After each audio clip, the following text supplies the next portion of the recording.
জুনায়েদ আহমেদ পলক তার আইনজীবীরা বলছেন যে স্যার আমাদের তো অনেক দিন রিমান্ড নিল, হ্যাঁ আর কত রিমান্ড নিবে। সাবেক অবৈধ মন্ত্রী জুনায়েদ আহমেদ পলক, তাকে আজকে একটি শাহবাগ থানার একটি হত্যা মামলায় বিজ্ঞ আদালতে উপস্থাপন করে তদন্ত কর্মকর্তা 7 দিন রিমান্ড প্রার্থনা করেন। তিনি এই মামলার এজাহার নামী আসামি।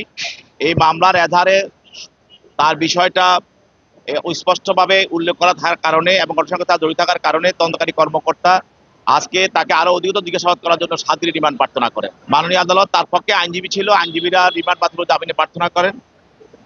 বিজ্ঞ আদালত উভয় পক্ষের শুনানির পর তার বিরুদ্ধে 3 দিনের রিমান্ড মঞ্জুর করেন এবং তাকে তদন্তকারী কর্মকর্তা হেফাজতে প্রদান করেন। এবং আরেকটি মামলায় যে চকবাজার 5/9/24 এটা একটি হত্যা মামলা, এই মামলায় সাবেক আইজিপি চৌধুরী আব্দুল্লাহ আল মামুন, তাকেও এই মামলা শেয়াজার নামে আসামি, তাকে গ্রেপ্তার দেখানোর জন্য প্রার্থনা করা হয়, তাকে গ্রেপ্তার দেখানো হয়।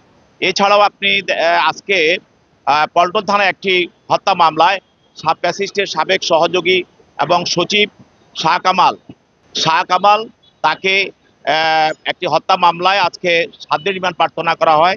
সেখানে তার বিরুদ্ধে 2 দিন রিমান্ড মঞ্জুর করা হয়। এছাড়াও মতিঝিল থানা 5/8/24 একটি হত্যা মামলা, এই মামলায় সাবেক সুরাচারের সাবেক দোসর ফ্যাসিস্ট হাসিনার অন্যতম সহযোগী রাশেদ খান মেনন, তাকে এই মামলায় গ্রেপ্তার দেখার জন্য প্রার্থনা করা হয় এবং তাকে এই মামলায় গ্রেপ্তার দেখানো হয়। পল্টন থানা আরেকটি মামলায় সাবেক আওয়ামী লীগের নেতা ইঞ্জিনিয়ার মাসুদা এবং গাজীপুরের সাবেক ভারপ্রাপ্ত মেয়র আসাদুজ্জামান কিরণ, তাকে 2টি মামলায় গ্রেপ্তার দেখানোর জন্য প্রার্থনা করা হয় এবং তাদেরকে 2টি মামলায় আদালত গ্রেপ্তার দেখিয়ে তাদেরকে সিডব্লিউ মূলে জেল হাজতে প্রেরণ করে। জুনায়েদ আহমেদ পলক তার আইনজীবীরা বলছেন যে স্যার আমাদের তো অনেক দিন রিমান্ড নিল, হ্যাঁ আর কত রিমান্ড নিবে।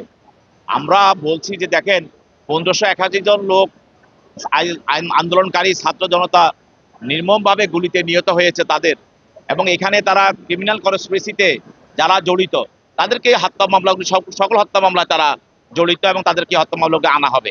তো সেই হিসাবে তাদের মাত্র শুরু হয়েছে, সামনে আরো তাদেরকে অনেক হত্যা মামলা ফেস করতে হবে, কারণ সকল হত্যার সঙ্গে এইসব গণভবনে তারা বসে এবং তারা বিভিন্ন মিডিয়ার সামনে এসে এই হত্যাগুলোকে উৎসাহিত করেছে এবং হত্যাগুলো করার জন্য তারা নির্দেশ দিয়েছে। অতএব সব হত্যা মামলার সঙ্গে তাদের জড়িত বিষয়টা সামনে আরো স্পষ্ট হবে।